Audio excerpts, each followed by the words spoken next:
Estamos acostumbrados a buscar el error en lo que nos rodea, que siempre hay algo que está mal, que está fuera de lugar, que debería ser de otra manera. Y creemos que esta es nuestra manera inteligente de relacionarnos con la realidad. Es muy gracioso como los seres humanos hablamos todo el tiempo de la realidad y somos bastante incapaces de relacionarnos con la realidad. Todo el tiempo estamos pensando, sintiendo qué es lo que falta, qué es lo que está mal con lo que está pasando y sentimos que tenemos que corregirlo, que arreglarlo. Yo te propongo otra cosa. La realidad que te rodea, el momento, este momento, la secuencia en el tiempo, la situación en la que estás, es una especie de campo. En otro momento, en otra cultura le podrían haber dicho mandala, por ejemplo, es un patrón, es un campo que evoluciona y funciona en base a una inteligencia que trabaja a muchísimas dimensiones al mismo tiempo. Es una inteligencia y un patrón perfectamente sincronizado que es más, trasciende lo que nosotros entendemos como tiempo. Lo que nosotros entendemos como tiempo aparece en ese campo y se autoorganiza de una manera bastante rica, compleja, simultáneamente ordenada y caótica.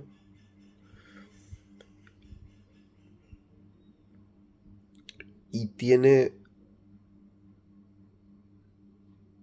lo puedes ver como un enigma, como una especie de flujo dinámico, inteligente, enigmático. Ah, Mi sugerencia es que encuentres y explores maneras de,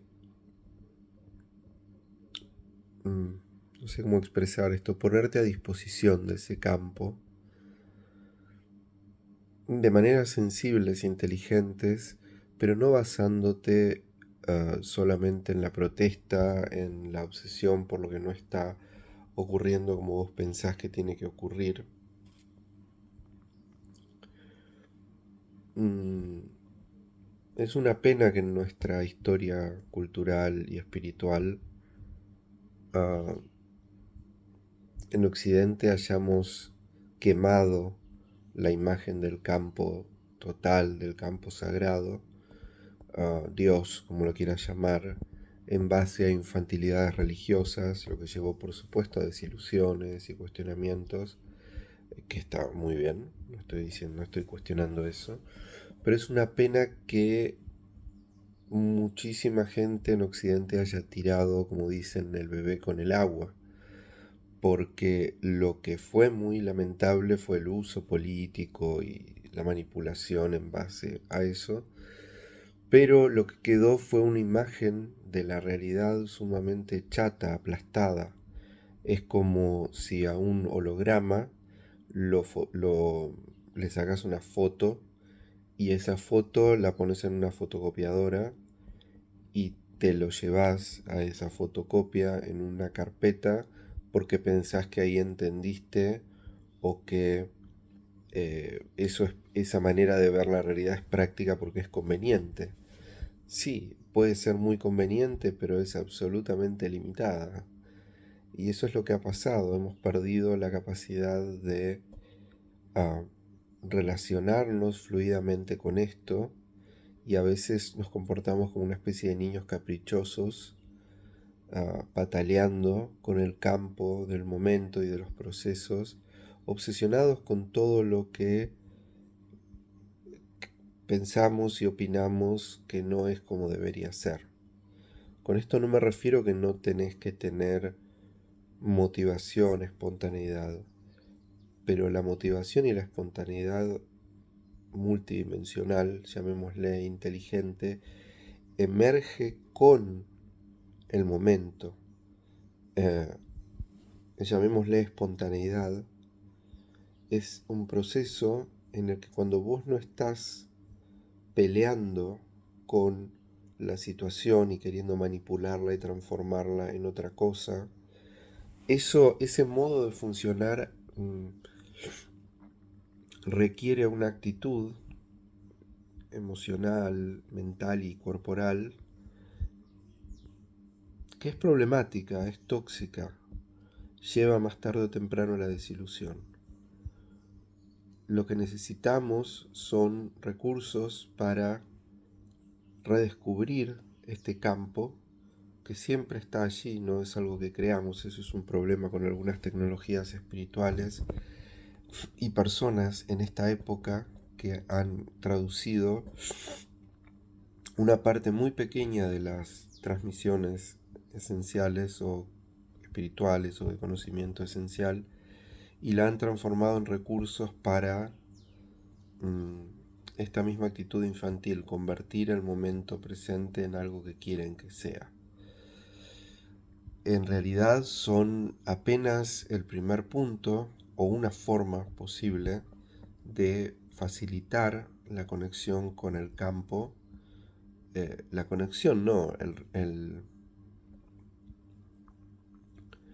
redescubrimiento del campo. Es como, no sé por qué se me ocurre esta imagen, pero como un hijo que muy rebelde.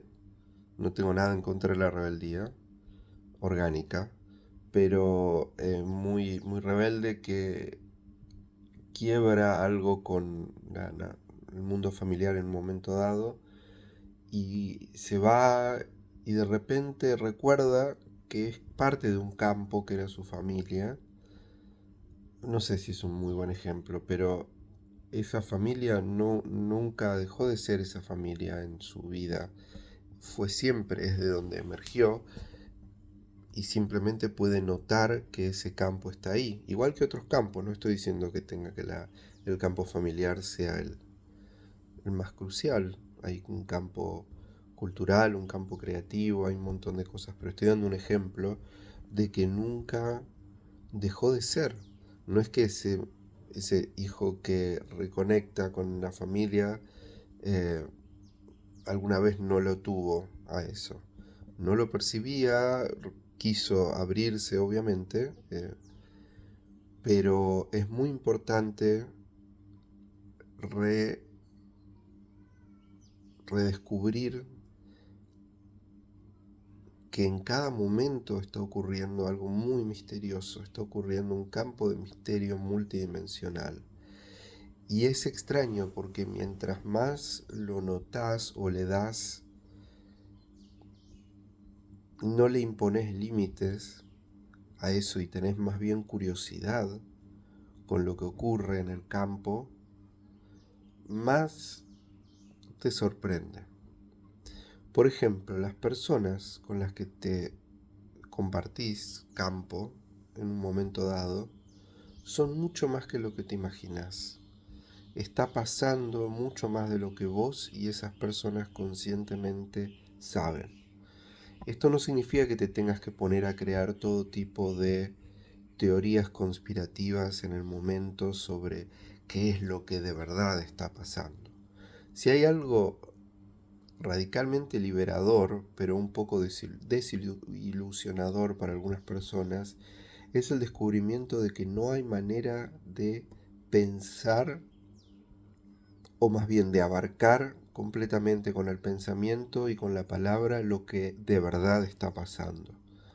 Esto es algo muy fuerte y muy interesante. Yo creo que casi como una especie de cuestión evolutiva del pasado, atávica del pasado, en el sentido más limitado de atávico, primitivo en un sentido limitado. Es la idea de que tenemos que saber lo que está pasando, como en un sentido para sobrevivir, de supervivencia, ¿no? Y si no sé lo que está pasando exactamente, estoy en peligro. Y esto es algo muy difícil para los humanos, comprender y reconocer. No sabemos lo que está pasando. Podemos percibir fragmentos, obviamente, de un proceso, de un flujo. Con esos fragmentos construimos una narrativa, una especie de modelo, Por ejemplo, en psicología hay estudios sobre cómo en base a la percepción visual, con los dos ojos, nuestra mente construye un modelo en 3D sobre cómo es el mundo afuera, pero nunca sabemos cómo es el mundo afuera. Ni visual, ni narrativamente, ni emocionalmente. Percibimos, tenemos emociones respecto a lo que, interpretamos, creamos una narrativa, sentimos algo en relación a esa narrativa y después de 20.000 bucles de esto, pensamos, encima le damos el sello y pensamos esto es la realidad. Y el que no ve esta realidad es o un estúpido o alguien que está tratando de ocultarlo para manipular. No estoy diciendo que esto no pueda pasar, pero siempre son narrativas parciales.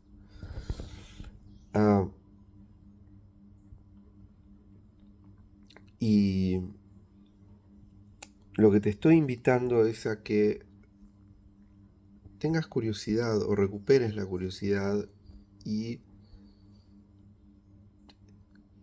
te sorprendas un poco más de lo que está pasando. Y si no sabes lo que está pasando, y no me refiero a entrar en una... porque los humanos creamos campos y patrones cognitivos continuamente. Incluso podemos transformar esto de no saber lo que está pasando en algo deprimente, en algo terrible, y creamos una historia al respecto y nos metemos en una película. No te estoy hablando de eso. Te estoy diciendo realmente con curiosidad, y si el campo en el que estoy inmerso y el campo que yo también soy es mucho más de lo que aparenta ser, tampoco significa que tenés que suspender tus interacciones. Podés continuar tus interacciones con más curiosidad, con más interés, y ayudarte en recursos como por ejemplo una buena meditación explorativa, no una meditación pasiva que busca que estés en una especie de estado medicado simplemente para estar tranquilito. No se trata de eso.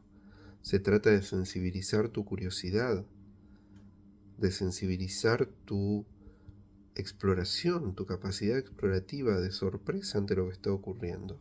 Pero lo que te puedo decir es que el momento presente es muchísimo, muchísimo más de lo que te imaginas, y muchísimo menos a veces respecto a las películas que te haces sobre lo que está pasando. Las personas con las que, y los lugares, pero las personas con las que compartís el momento, no sabes lo que son. Podés obviamente sacar conclusiones, podés decir, tiene el pelo rubio, amarillo, pero si cambia la luz ya no tiene el pelo amarillo. Estás acostumbrado a percibir con la luz blanca y decís el pelo de esa persona es rubio. El pelo de esa persona no es rubio. El pelo de esa persona parece ese color cuando estás con luz más o menos blanca. Si la luz cambia ya no tiene ese color. Lo mismo pasa con todo lo demás. Estás acostumbrado a pensar que esa persona es así. No, esa persona es así en interrelación con tu modo de percibir cuando estás bajo determinado estado de ánimo y en determinadas situaciones. Y estás continuamente tratando de fotocopiar hologramas para poder empaquetarlos en tu carpeta y pensar que así tenés una colección de información sobre el mundo. Hay una cosa que es el sentido común, que tiene que ver con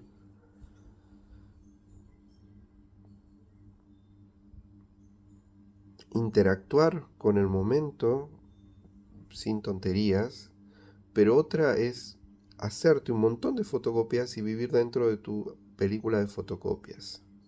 Cada persona es mucho más de lo que te imaginas.